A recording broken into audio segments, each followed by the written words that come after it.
ancêtres d'un tracteur un petit peu préhistorique qui datait de l'avant de la Seconde Guerre mondiale, avec des roues en fer, etc.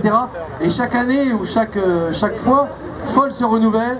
Et là, on va démarrer avec un tracteur assez intéressant et assez exceptionnel. Regardez-le bien, ce tracteur.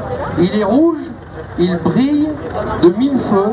Et imaginez-vous ce tracteur quand il rentrait dans une ferme dans les années 50 en France. Il fallait vendre 2 chevaux pour acheter un tracteur comme ça.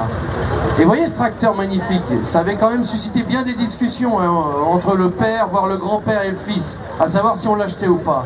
Et vous voyez ce tracteur, il a été dessiné par un designer français, il s'appelait Raymond Lévy. C'était un type qui était allé s'installer aux États-Unis comme beaucoup d'autres. Et puis il s'est dit, bah, le tracteur, quitte à le faire, autant qu'il soit beau.